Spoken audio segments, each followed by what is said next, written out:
Oke, oke Salam ya.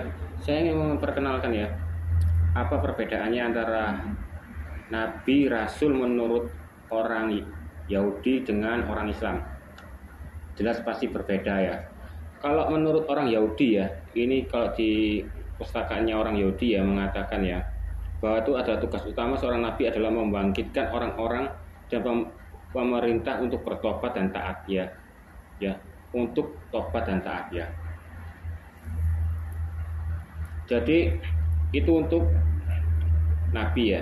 Nah, saya sudah mencari di pustakaan orang Yahudi, tidak ada namanya Rasul ya. Jadi Rasul itu memang benar. Rasul itu tidak ada di perjanjian lama ya, atau Taurat ya. Rasul itu muncul pada waktu Yesus ya. Yesus kan adalah Nabi ya, adalah Nabi walaupun orang Yahudi ini nggak mengakui Yesus adalah seorang Mesias ya. Dan bahkan di pustakaan Yahudi pun tidak tertulis Yesus adalah Nabi ya. Karena waktu itu persetegangan antara pengajar-pengajar Farisi itu ya, yang tidak mempercayainya dia kan. Nah, walaupun di Taurat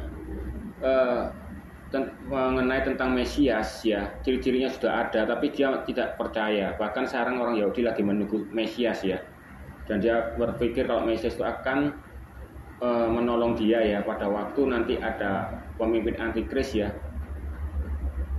yang dibangkitkan oleh pemimpin-pemimpin dunia ya.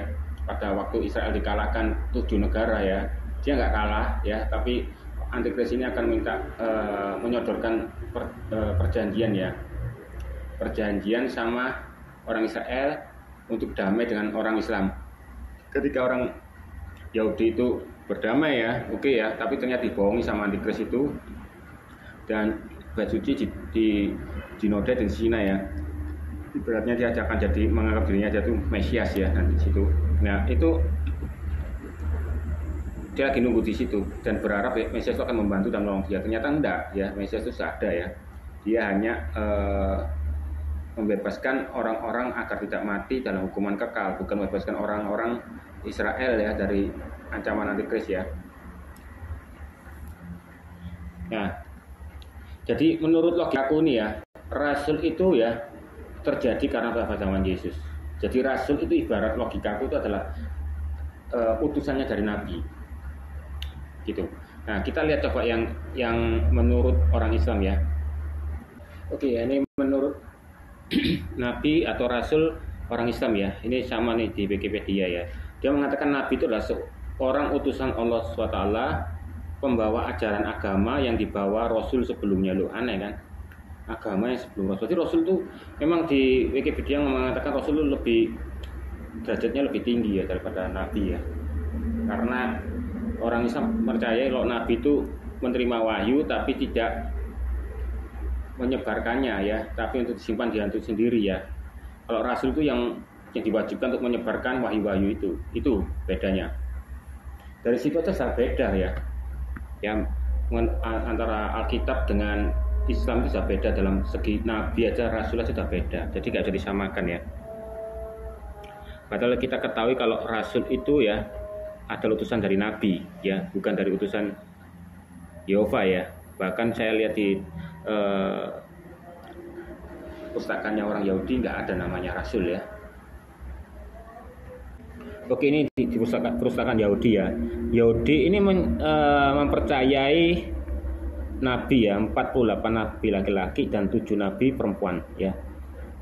Nabi perempuan itu siapa aja? Sarah, Maria, Deborah ya, Hana, Abigail, Hulda ya, dan Esther ya, Abraham, Ishak, Yakub, Musa, Harun, Yosua, Pinchas ya, nggak tahu Pinchas ini siapa, Elkana, Eli, Samuel, Gad ya, Nason, Raja David, yaitu Daud ya, Raja Salomon, Aidon, Sikola, Mika ben Yemla, Ovadia, Akia, Hasiloni, Yehu ben Hanani, Azaria ben Odet ya, Hasiel dari Nimasni, Elezer suku punya ya, Morisia, Hosea, Amos, Mika, Elia, Elisa, Yona bin Amitai, Yasuda, Yoel, Nagum, Habakuk, Sefanya, Uria, Yeremia, Yeskiel, Daniel, Baruk, Neria, Syria, Masya, Hagia, Zakaria, Maleki, dan Mordekai. Nah, yang sini nggak ada Yesus ya, karena orang Israel itu tidak percaya Yesus adalah nabi menurut ajaran orang Farisi. Tapi di zamannya Yesus dia diakui nabi ya. Jadi ini ya nabi-nabinya orang Yahudi ya yang dia percayai ya. Berarti kalau di Islam mengatakan Adam itu adalah nabi, ada nabinya, dan Nuh itu adalah rasulnya. Kan lucu kan? Nah, sedangkan di sini mengatakan ya Nabi Nuh adalah rasul Allah pertama yang di atas bumi ya. Kalau nabi-nabi aja, rasul-rasul aja gitu loh. Ya, jangan dua-dua gini. Itu pinter aja di Muhammad ini biar tidak usah dibanding-bandingkan ya. Ya. Bahkan Muhammad itu juga nabi, juga rasul ya. Kalau Yesus nabi ya. Oke. Ini juga ada Islam ada ngomong Nabi Idris. Kalau di Alkitab ngomongnya Henok ya. Nah, Henok ini memang dia tuh orangnya, kalau di Alkitab tuh memangnya orang taat ya. Taat dan rajin berdoa. Akhirnya wis dianggap lulus sama Yehova, ini dianggap lulus, akhirnya diangkat ya. Ya, kita lihat aja ya. Oke, kita lihat kembali di pustakaan Yahudi ya. Apakah di sini ada nabi yang bernama Henok? Tidak ada. Karena Henok itu hanya melakukan untuk dirinya sendiri. Yaitu dia orang saleh ya dan rajin berdoa ya. Makanya dia diangkat. Dia tidak mengajarkan apa-apa. Jadi di sini nggak termasuk Nabi Henok ini, tapi di Islam Idris itu Henok. Ya. Di sini jelas pasti tidak juga ada Nabi apa tuh yang hidup sampai sekarang itu. Oke, sebentar ya, saya mikir dulu. Oke, seperti contoh Nabi Khidir ini, ya, dia bilang di sini aku kan ngomong gurunya Nabi Musa. Musa tidak berguru. Bahkan di Alkitab mengatakan, Yehova, tolong bantu aku berbicara karena saya ini susah untuk berbicara. Bukan berarti dia tuh lidahnya keluh atau bagaimana, dia tuh nggak berpandai berkata-kata, ya. Nah, ternyata sama Yehova dibantu ya, dia agar lebih percaya diri dan berkata-kata ya. Jadi dia nggak punya guru. Bahkan Nabi Khidir sekarang masih hidup dan Muhammad mati. Berarti Nabi Khidir adalah nabi terakhirnya Islam, bukan Muhammad ya. Kalau Yesus kan sampai sekarang hidup kan, berarti dia adalah nabi terakhir, nggak ada pengganti ya. Karena Islam mempercayai nabinya orang Israel itu mati diganti ya. Tapi Yesus hidup, jadi nabinya orang Israel itu sudah tidak dikirimkan nabi lagi. Jadi selebih itu adalah selain Yesus adalah nabi palsu. Nah, kalau kamu kepingin tahu kisahnya Khidir, ini Muhammad tuh nyuntuh di dongeng apa itu ceritanya, dongengnya Gamaliel ini loh. Gamaliel atau apa ya, saya lupa.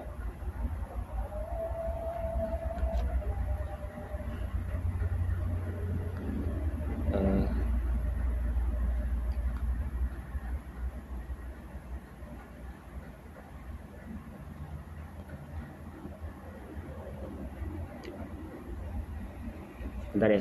Iya. Nabi Khidir adalah dari cerita mitologi Yunani ya. Gilgamesh ya. Dan Gilgamesh ini adalah pahlawan ya. Dia pahlawan dan pernah membunuh anak kecil ya, ceritanya sama ya. Dan Nabi Khidir itu dianggap itu hijau ya, pokoknya berwarna hijau lah istilahnya ya. Dan dia tuh menurut legendanya dia masih hidup ya. Ya, Gilgamesh ini ya. Ya, dan para penjaga melempar anaknya di sebuah menara, tetapi seekor elang menyelamatkan tengah yang masih gugur dan sebagainya nih. Dan dia dapat menemukan keabadian ya. Gilgamesh berulang kali ujian ya. Ya. Nah inilah Muhammad ini ngambil ya semua yang dongeng-dongeng itu di Arab, dongeng-dongeng Yunani, masukkan semua ya. Oke ya. Oke ya, ini di ensiklopedia ya.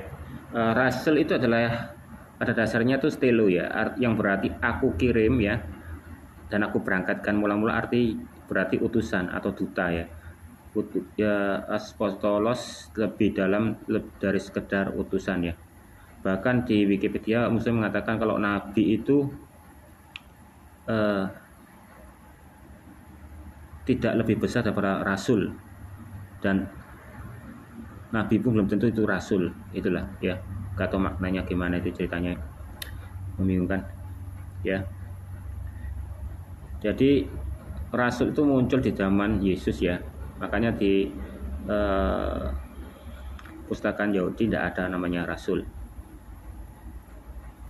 Oke, ini namanya ya, rasul-rasulnya: Simon Petrus, Andreas, Yakobus, Yohanes, Filipus, Bartolomeus, Nathanael, Matius, Lewi ya. Kita dari sini aja. Simon Petrus itu saudara kandung Andreas. Andreas itu adalah saudara kandung Simon Petrus, murid Yohanes Pembaptis ya.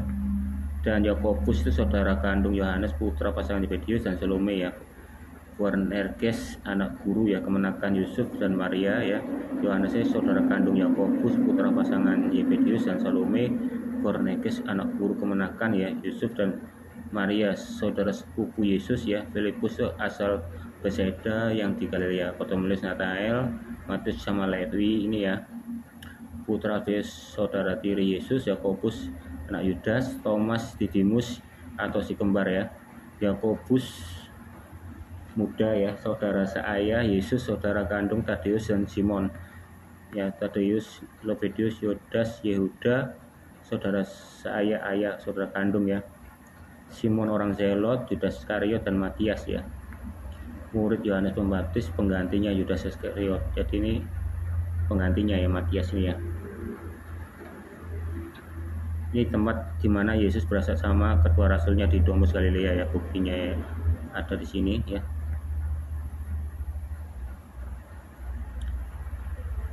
Yudas bin Yakobus sebagai ganti Tadeus ya, muncul ya, diganti namanya ya. Dan ke-12 murid ya, Simon yang disebut Petrus ya.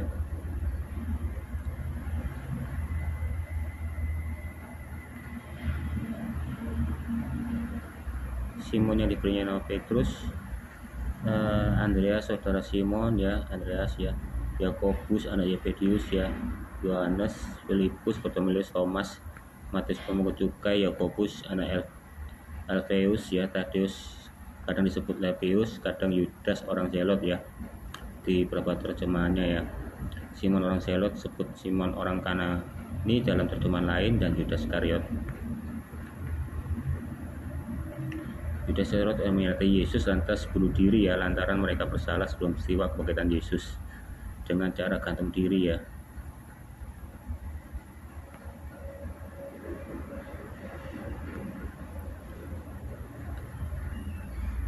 Ya, ini Paulus rasul bangsa-bangsa bukan Yahudi. Jadi untuk bangsa-bangsa yang selain Yahudi itu Paulus rasulnya ya. Jadi Paulus itu dipakai oleh Yesus itu untuk menyebarkan Injil ke negara bangsa-bangsa ya. Jadi Paulus itu istilahnya lebih tinggi ya rasulnya ya, soalnya dia ke negara-negara lain ya.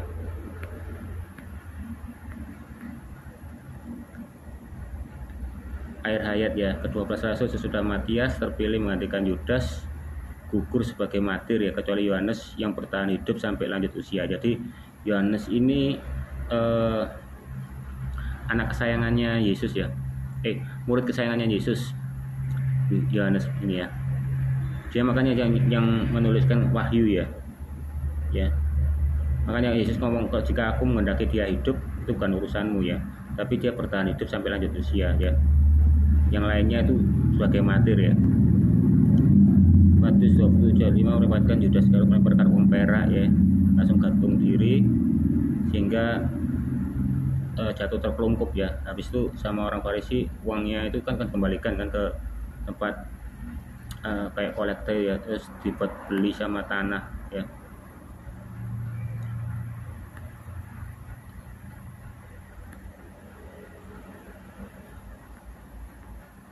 Ini Andreas disemayamkan di dalam gereja katedral ya. Bartolomeus disemayamkan di basilika ya. Filipus disemayamkan dalam gereja para rasul. Matius disemayamkan di biara tarekat ya. Matius ini disemayamkan di katedral. Paulus Relikus disemayamkan di Balisca Santo Paulus ya. Petrus disemayamkan di Balisca Santo. Nah ini ada YouTube membuat kuburannya Petrus ya, palsu itu ya, jelek ya. Maksudnya itu di dalam tanah terus dikasih kayak kain hijau apa itulah. Simon ya, Yakobus bin Alfeus, di semua ini disemayamkan semua ya kuburan-kuburannya ya. Tapi yang di sini Yohanesnya nggak ada ya. Berarti dia sampai akhirnya nggak tahu dia di mana ya.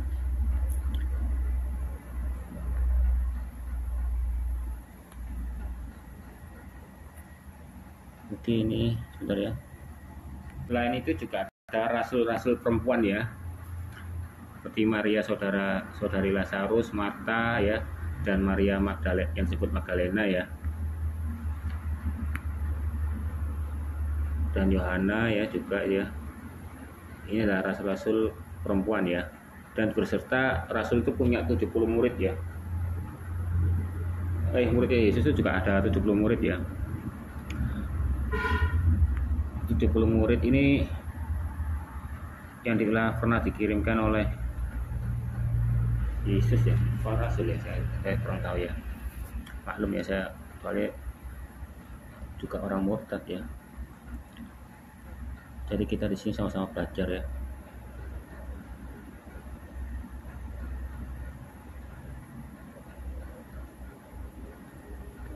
Jadi ke-70 murid itu atau ke-72 murid itu disebut juga ke-70 rasul ya dalam tradisi Kristen. Oh, jadi dia itu juga termasuk rasul ya. Jadi rasul itu banyak ya. Yang penting itu muridnya Yesus hanya 12 ya. Jadi itu tadi rasul itu yang diutus dari nabi ya. Bukan murid yang dipilih oleh Yesus itu sendiri ya. Jadi rasul itu ada banyak berarti. Makanya di Katolik menganggap itu santo ya mungkin ya.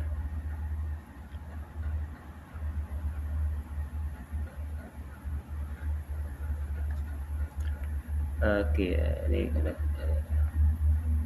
ini peninggalannya 2 Mei peninggalan atau hubungan pergaulan dengan rasul mulai dilihat suatu bukti kekuasaan dalam gereja-gereja ya. Nah, Injil Matius itu adalah satu-satunya tuh dianggap itu ya apa gereja ya, karena dia selalu membahas tentang gereja ya, adanya gereja itu tadi ya.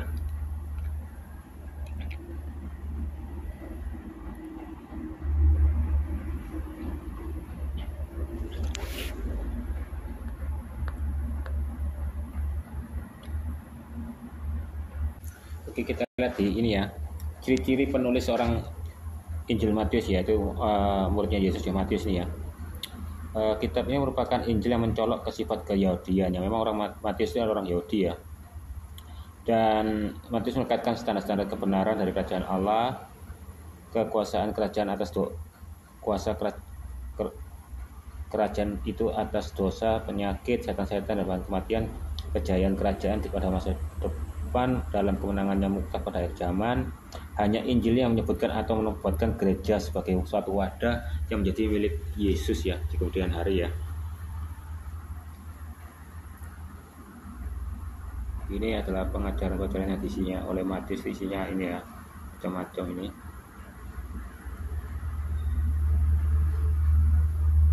Oke ya, meskipun Injil Matius itu tidak dituliskan siapa penulisnya ya, ini pernah diperdebatkan oleh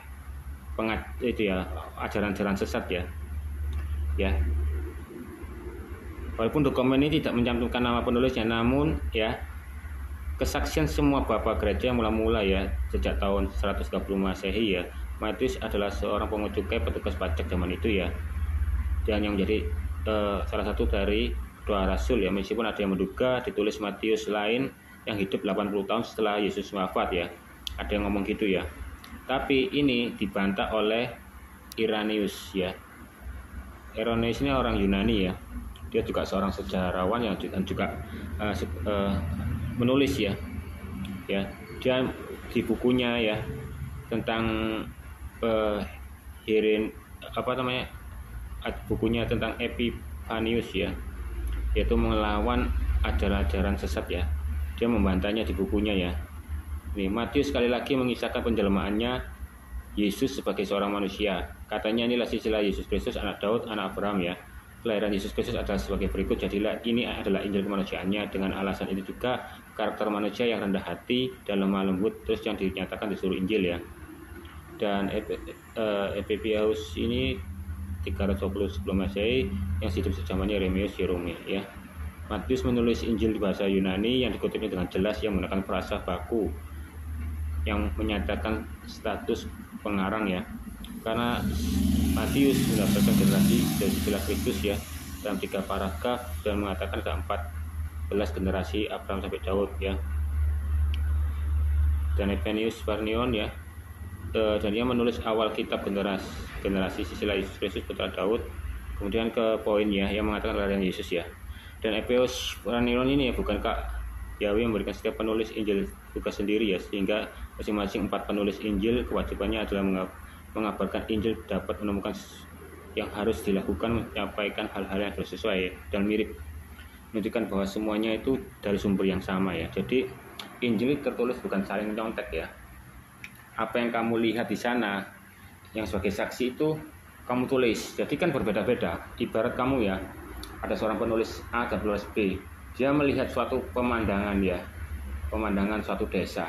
Pasti yang penulis A itu lebih terperinci daripada yang B, itu pasti.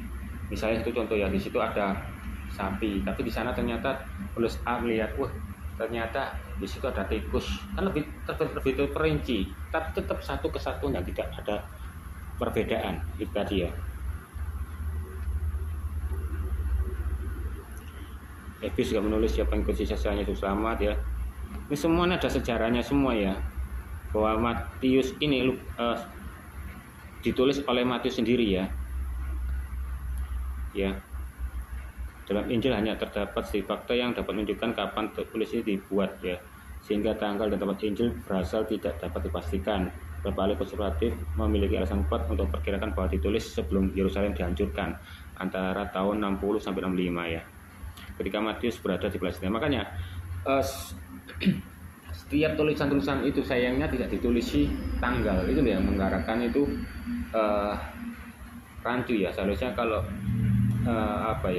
setiap penulis itu ditulis tanggal, waktu itu lebih enak ya.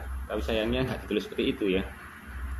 Dia hanya ditemukan kira-kira sebelum hancur Yerusalem diperkirakan tahun ini dan tahun ini gitu loh.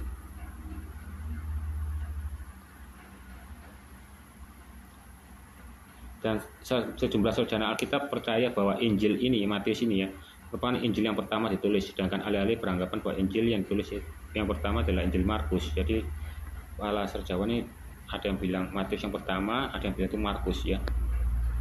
Injil Matius sebagai Injil yang pertama selama 1500 pertama kekristenan ya. Gereja itu yang paling mutlak. Matius yang pertama, Markus kedua, Lukas ketiga, Yohanes yang terakhir dari semuanya ya. Alasan mempercayai bahwa Injil Matius ditulis terlebih dahulu cukup sederhana. Kesaksian para saksi kuno ya. Santo Agustinus menulis pada tahun 420 Masehi ya. Ya, maka keempat penulis Injil tersebut ya, penyebarannya melanjutkan ke seluruh dunia ya. Diyakini dia menulis dalam urutan sebagai berikut. Pertama Matius, Markus, ketiga Lukas, terakhir Yohanes. Dari keempat yang jika benar hanya Matius yang dicatat setelah tulis bahasa Ibrani yang dalam bahasa Yunani, yang bagaimana mereka tampaknya masing-masing memegang urutan pengisian tertentu. Hal ini tentu tidak dapat dianggap bahwa masing-masing penulis memilih untuk menulis dengan mengajukan apa yang dilakukan para pendahulunya ya. Ada pula alasan lain mengapa Matius mungkin merupakan yang pertama menulis Injil Kristus ya. Jadi ibaratnya itu dia penulis yang pertama kali lah daripada rasul-rasul yang lain ya. Dan Matius adalah pemungut cukai, artinya merupakan pencatat pembuku akuntan keuangan. Jadi masuk akal ya. Jadi kenapa dia menulis dahulu? Karena dia itu adalah seorang pemungut cukai yang suka menulis ya. Jadi pasti dia pada masa dimana dia penulisan kertas perkamennya dan tinta-tintanya yang komoditasnya langka. Bahkan tinta itu langka zamannya Yesus dulu ya. Jadi sangat tepat kalau rasul pertama yang punya akses adalah Matius ya. Jadi nggak mau rasa kendala ya. Karena kalau kita tahu ya, seperti kayak buat rasul-rasul yang lain kan semua kan penjala ikan ya, ngapain dia main pena ya, buat nulis-nulisnya nggak penting ya. Nah jadi itulah sebagai bukti kenapa Matius itu adalah Alkitab yang pertama.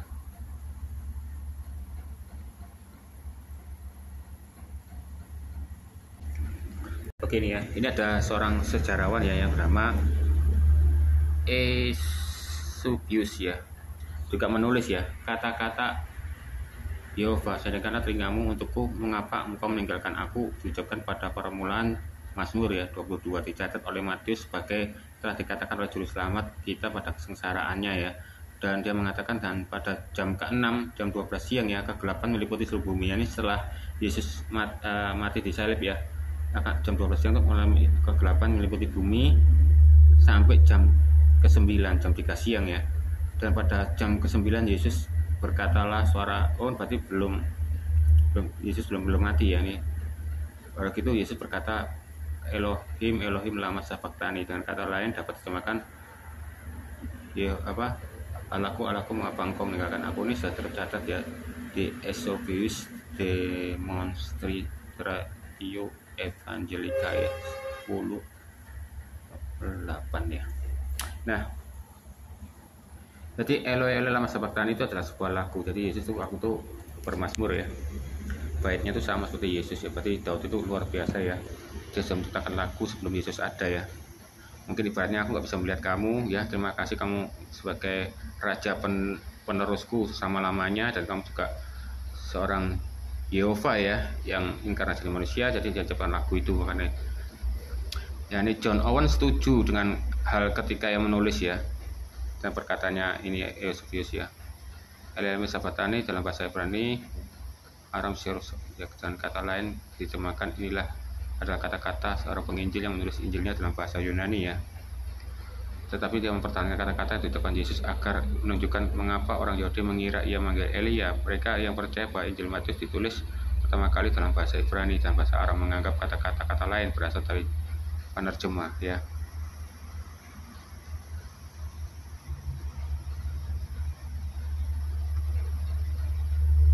Jadi ini ya, bahkan dia mengapa ya agar dapat menunjukkan mengapa orang Yahudi mengira ia memanggil Elia. Jadi beliau aja nggak memanggil ya, dia itu hanya bermazmur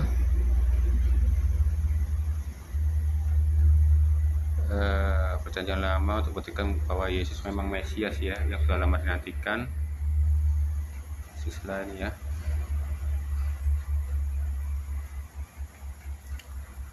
Oke ya, jadi ini kita dari Matius ya. Ya.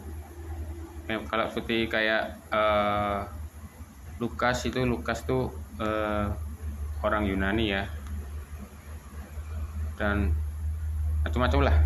Kita coba ya ketujuh arti wahyu dalam Al-Qur'an ya. Oke ya, ini ya di Al-Anfal 31 ya mengatakan apabila ayat-ayat kami dibacakan kepada mereka, kami itu siapa? Tritunggal, yaitu Alif Allah, Lam itu Jibril, Mim itu Muhammad ya. Sungguh kami telah mendengar yang seperti ini ya. Mereka berkata ya berkata, ini berarti ganti lain lagi, bukan yang kami atas Tritunggal ini ganti ya. Mereka berkata, sungguh kami telah mendengarkan yang seperti ini. Jika kami menghendaki niscaya kami dapat mengucapkan hal yang seperti yang di Al-Quran, tidak lain hanya dongeng-dongeng terdahulu. Jadi ini bukan orang Yahudi, ini pasti Arab Pagan. Karena dia Arab Pagan dulu itu nggak percaya dengan Nabi Muhammad itu adalah nabinya ya. Meskipun dia mengaku bahwa Hajar Aswad itu mengucapkan salam, halo, assalamualaikum, baginda Rasulullah ya, utusan Nabi ya, gitu kan. Dia itu cara membelokkannya biar Arab Pagan itu percaya kalau dia itu adalah Nabi. Nah, Kok Yahudi nggak mungkin, karena ya orang Yahudi tidak berkumpul dengan orang yang selain dari Yahudi, ya. Dan orang Yahudi mungkin tidak tahu cerita dongeng-dongeng Arab mungkin ya. Ini yang tahu dongeng Arab itu berarti orang Arab itu sendiri. Dan kamu saya tahu di video sebelum saya ya menceritakan pandangan orang sejarah Yahudi di pustakaan Yahudi itu bagaimana Muhammad itu. Ternyata Muhammad itu ya suka memerangi Arab, ya Arab yang nggak percaya sama dia, agar dia tobat dan mengucapkan la ilaha illallah ya. Itu tadi. Oke, kita ke Quran ya, Ibrahim ayat 4 ya. Iya. Kami lagi nih ya. Ini kami itu omongannya Muhammad, mau omongannya Allah atau omongannya Jibril itu tetap Tritunggal kami itu ya. Muhammad ya, Muhammad, Jibril dan Allah ya. Bahkan Zuma aja mengakui bahwa Muhammad itu adalah Allah ya. Ya. Kami tidak mengutus seorang rasul pun kecuali dengan bahasa kaumnya, jadi bahasa Arab ya, agar dia dapat memberi penjelasan kepada mereka. Maka Allah menyesatkan siapa yang dia kehendaki cenderung untuk sesat ya, memberi petunjuk kepada siapa yang dia kehendaki ya berdasarkan kesiapannya. Nah, jadi dia hanya rasul itu gunanya apa? Ya, dikirim untuk kaumnya sendiri. Apakah Muhammad pernah pakai menggunakan bahasa Indonesia? Enggak kan? Ya. Apakah Muhammad mengirim rasul-rasulnya untuk kirim ke Indonesia? Enggak. Jadi untuk kalangan sendiri, jadi agama Islam itu ya. Kalau Paulus kan ditugaskan oleh Yesus untuk menginjili ke seluruh dunia. Jadi Yehova ini adalah ya Tuhannya semua orang seluruh dunia ya. Bahkan di sini mengatakan ya Allah ini adalah menyesatkan. Sama Bapak Yesus ngomong, kamu sesat ya. Iblis adalah bapamu karena pada mulanya dia adalah seorang penipu. Ya bahkan Allah pun tipu daya. Disebut Khairul Makirin. Makanya di hadis mengatakan bahwa nama Allah itu 100 dikurangi 1. Kenapa mengucapkan 100? Berarti pada mulanya 100 itu. Ya. Apa nggak bilang 99 aja? Kenapa pakai 100 dikurangi 1? Nah, itu menandakan berarti 100 itu asmaul itu adalah Khairul Makirin tadi. Oke ya, ini di hadits Bukhari ya. Karena saya biasanya menggunakan ilmu Islam itu mungkin saya sering pakai ya. Mungkin ada orang Islam yang mengetahui kalau aku pakai hadits ilmu Islam mungkin diblokir ya. Jadi nggak bisa masuk. Jadi kita pakai ini aja ya, sunnah.com ya. Ya, ini mengatakan ya bahwa Al-Harits bin Hisham berkata pada Nabi Allah ya. Ya, wahai Allah Nabi ini.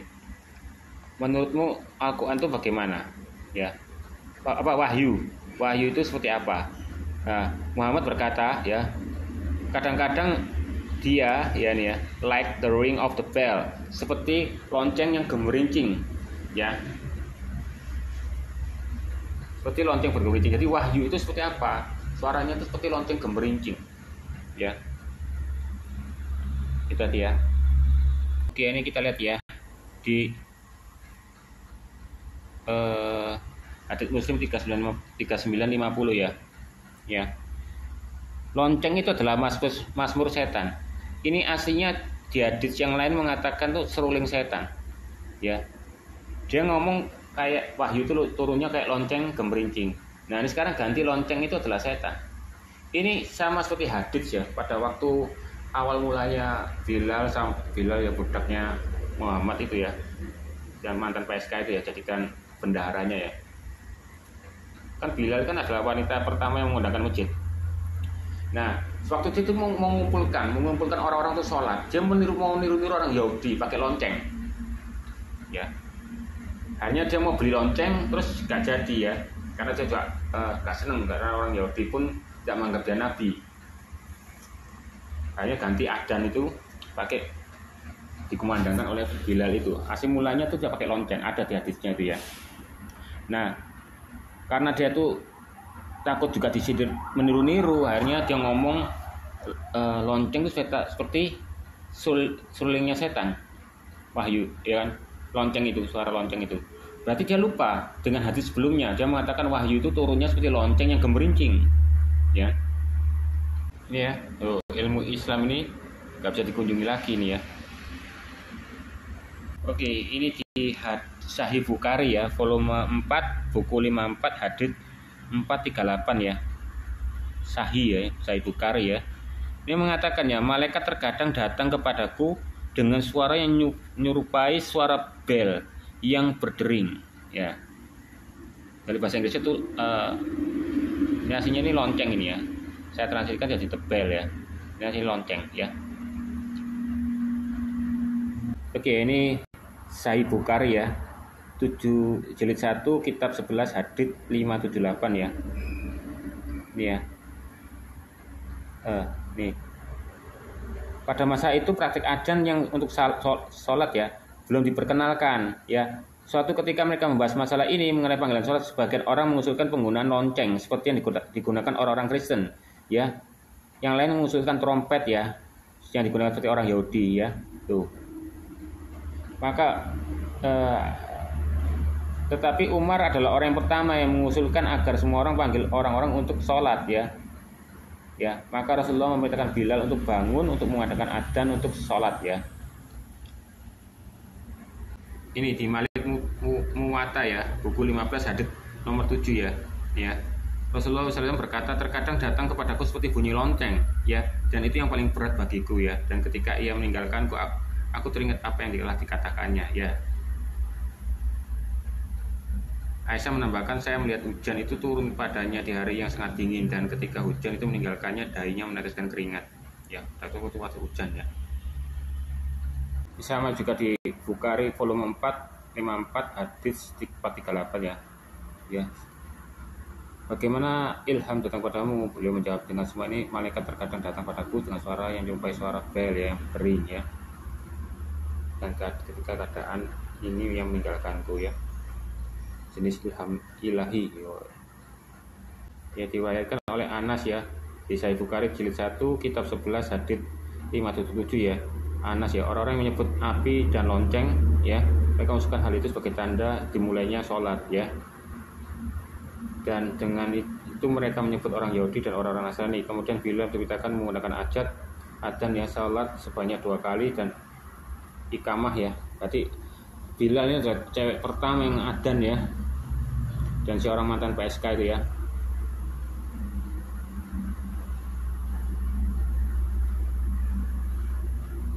Ya, ini Sahih Muslim buku 24 hadits 5278 ya. Bahwa pernah menyatakan tuh di hadits lain itu mengatakan ini artinya anjing dan lonceng ini anjing itu adalah iblis ya, dan lonceng itu juga dari iblis ya. Bahkan Abu Daud buku 8 hadits nomor 2548 ya. Para malaikat tidak pergi bersama orang rombongan yang menggunakan safar yang ada loncengnya. Ini ya, tentang fikih us-sunnah jilid 1 bersuci dengan sholat ya. Yang semulanya ya, dia mengatakan ya, mereka membicarakan hal itu pada suatu hari. Sebagian mereka, kita harus memiliki lonceng seperti orang-orang Nasrani itu kan. Sebagian lagi berkata, kita harus memiliki trompet seperti orang Yahudi. Umar pun menyarankan, mengapa kita tidak meminta satu orang saja menggunakan adzan. Lain seperti Rasul berkata, berdirilah di Bilal ya. Ketika Nabi memerintahkan penggunaan lonceng ya pada waktu untuk memanggil orang-orang salat, beliau tidak menyukainya karena merupakan praktik orang-orang Kristen ya. Tuh, dia lupa kalau dia tuh bilang wahyu itu seperti lonceng gemerincing. Tapi ya tapi Muhammad ini bertanya ya. Seorang laki-laki datang kepadaku sambil membawa lonceng. Langsung Muhammad berkata, wahai hamba Allah, maukah kamu menjual lonceng itu padaku? Berarti laki-laki ini adalah orang Yahudi ya, hamba Tuhan ya. Beliau berkata, apa yang kamu lakukan dengannya? Ya, Muhammad menjawab, aku akan memanggil orang-orang untuk sholat dengannya. Beliau berkata, maukah aku menunjukkan kepadamu satu yang lebih baik daripada itu? Aku berkata, tentu saja. Beliau berkata, kalian harus mengucapkan Allahu Akbar, Allahu Akbar, Allahu Akbar, asyhadu an la ilaha illallah, asyhadu anna Muhammad Rasulullah, namanya gitu ya. Baru kemudian dia pergi agak jauh dan berkata, ketika kamu berdiri untuk sholat, ucapkan Allahu Akbar, Allahu Akbar ya.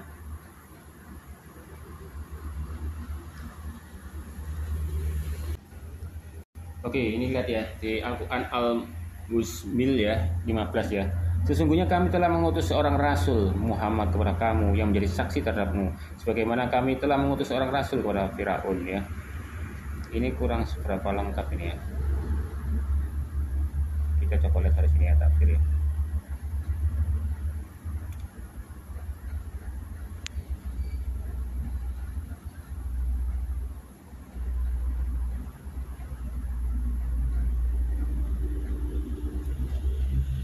Ini saksi terhadapmu sebagaimana kami telah mengutus seorang rasul kepada Firaun ya. Jadi ini Musa ya.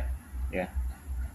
Jadi kan rasulnya, padahal Musa itu kan rasulnya Firaun ya. Firaun kan nggak mau kan, Musa nggak mau manggil Firaun kok. Ini dianggap Allah itu mengirim rasul kepada Firaun. Lucu ya. Bahkan di Al-Quran mengatakan ya bahwa Firaun itu diselamatkan dan bertobat sama Allah ya. Padahal kitab Firaun itu tenggelam di laut mati ya. Dan kalau menemukan di bawah laut mati ada kereta-kereta ya, kereta-kereta orang Firaun ya. Kalau percaya nih ya, kereta Firaun di laut mati ya.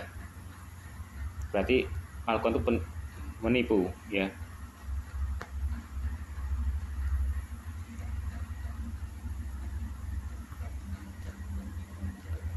Tuh kereta Firaunnya ya diketemukan. Ini kereta yang berbentuk seorang pemimpin ini ya, ya bukan kereta sembarangan ya.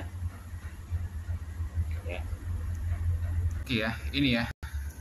Dokter Bukaile menjumpai sisa-sisa garam yang masih melekat pada jasad mumia tersebut sebagai bukti terbesar bahwa Firaun mati akibat tenggelam di laut ya. Yaitu jasadnya segera dikeluarkan dari laut ya, dirawat segera dan dijadikan mumi supaya jasad itu tidak buruk ya. Mulanya beliau tidak setuju dengan fakta daripada Al-Quran bahwa Firaun zaman Musa itu selamat dari tenggelam ya, dari dasar laut, tapi yang ditemukan 1898 dan tak mungkin Nabi Muhammad SAW mengetahui sejarahnya, sedangkan Nabi Muhammad lahir 600 tahun selepas Nabi Isa ya. Berarti membuktikan Firaun itu mati tenggelam ya. Terdapatkan bukti garam-garam ya. Ingat, orang Mesir tidak membalsam dengan garam ya, dengan rempah-rempahnya dia sendiri, bukan pakai garam. Dan itu garam-garam laut itu terdapat di tubuhnya seorang muminya ini Firaun ini ya. Berarti terbantahkan ya. Ya. Bahkan dia memaklumi lah karena Muhammad tuh nggak mengetahui sejarahnya, sedangkan Nabi Muhammad tuh lahir dan mati. Kan konyol. Banyak itu, dia tuh aja nih ngarang ya, wong jelas-jelas ya Alkitab ngomong Firaun tenggelam kok mati yo.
Oh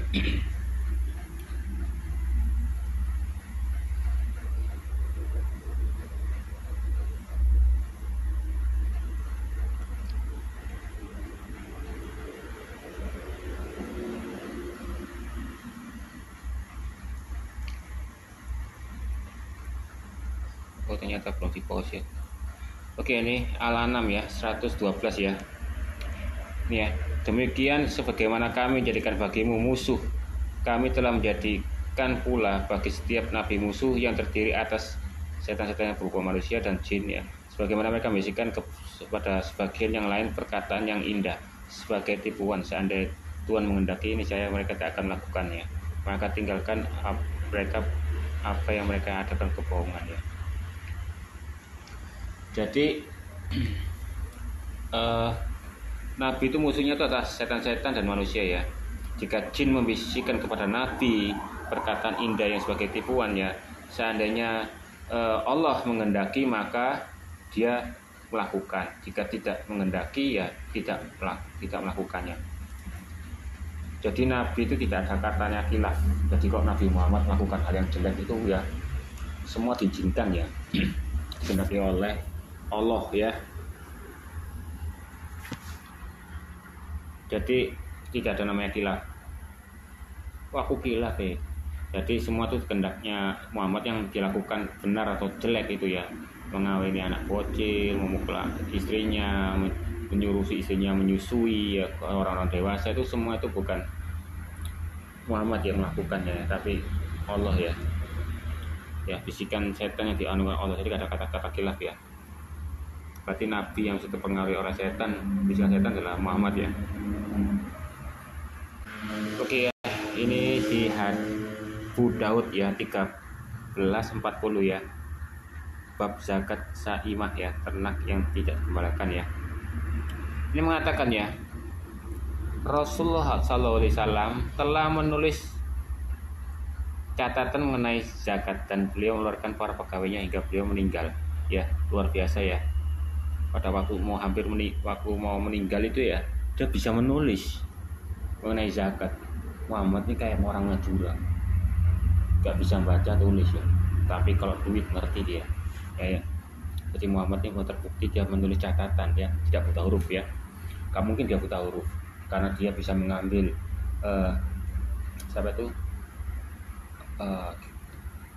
dongeng-dongeng terdahulu ya, Arab ya, dengan mitologi ya, dengan wudunya orang India ya, yang 3 kali dirubah menjadi 7 kali, dan Injil Thomas palsu ya. Pokoknya ada Alkitab tuh mesti dipalsu ya, tapi kitabnya sendiri ya. Ada Injil Matius palsu, Thomas palsu ya. Injil Thomas mengatakan Isa itu ya membuat burung dari tanah liat dan ditiupkan nafasnya ya. Itu contoh dari situ ya.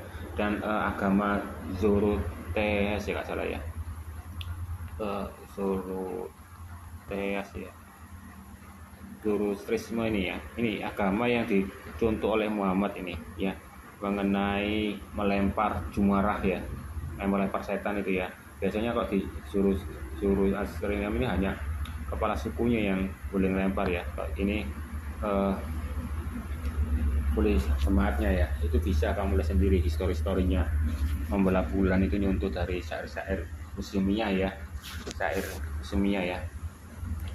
Membelah bulan ya, belah bulan ya.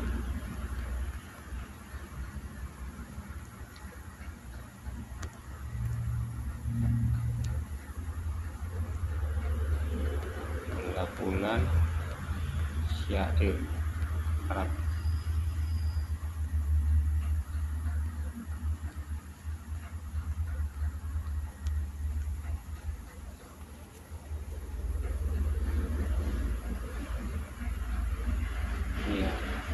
Namanya puisi Al-Kaisi Imru ya.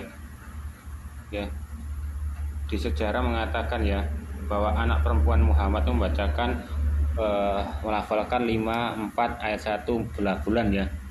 Baru itu terdengarlah suatu anak perempuannya ya, Imrul Qaisi ya, seorang penyair ya. Oh, itu ternyata itulah yang dicuri ayahmu dari salah satu syair-syair ayahku dan menyebutnya sebagai wahyu yang turun daripadanya surga dan kisah ya.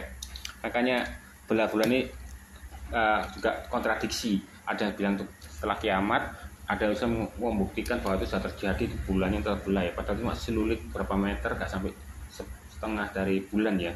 Nah bahkan muslim percaya itu bumi adalah datar karena bilang hamparan nggak boleh lonjong lah ya. Ada hadis mengatakan kalau Rasulullah itu yang menghamparkan daun kurma ya buat lesehan tempat makan ya, dan juga menghamparkan karpet ya. Nah hamparan itu datar berarti ya. Padahal menurut Columbus ya, dia memiliki peta dunia terbuat dari kulit ya. Dia punya sama seperti Muhammad ya, peta dalam bentuk kulit. Makanya Muhammad orang yang suka di gua, maka mikir oh bumi itu seperti datar kayak peta ini ya. Nah sedangkan Columbus lain, dia melakukannya keluar ya, melilingi dunia ini ya, dan dia berkata kalau bumi itu bulat. Dan kan di Alkitab mengatakan Yesaya 40 ayat 22 ya, mengatakan bumi itu bulat ya. Hanya orang Islam saja mengatakan itu datar. Nah orang Islam itu ya melihat ya NASA itu kelihatan kontradiksi, baru dia bilang oh itu palsu, berarti benar adalah bulat. Padahal kalau menurut logikaku saya sendiri ya, NASA itu menciptakan untuk mengatakan dia itu pendaratan pertama itu sebetulnya hanya apa? Mungkin dulu ya berlomba-lomba negara, siapa yang negara dahulu yang lebih mendarat di bulan adalah yang hebat. Akhirnya NASA menciptakan kepalsuan itu ya, mungkin ya itu. Tapi dia negara semua itu tetap mengakui bahwa bumi itu bulat. Kalau datar pasti akan dirubah, akan direvisi. Buktinya sampai sekarang nggak dirubah ya kan. Bahkan film kartun The Simpsons ya yang bisa meramalkan Presiden Amerika siapa itu namanya, itu terjadi dan ditembaki, itu juga terjadi walaupun kena telinga ya. Itu pun mengatakan bumi itu bulat. Bahkan dalam prediksi nanti ada pengangkatan ya pada waktu Yesus datang kedua kali ya. Itu sudah membuktikan banyak kok yang ramalan-ramalan dari The Simpsons itu film kartun itu terjadi ya. Bahkan orang Islam mengatakan wah itu memang dari orang ilmunyatinya yang membuatnya. Bagaimana bisa membuatnya menjadi sedikit jadi nyata? Wong itu kejadiannya gak mungkin dibuat-buat kebanyakan ya. Nah itu tadi ya.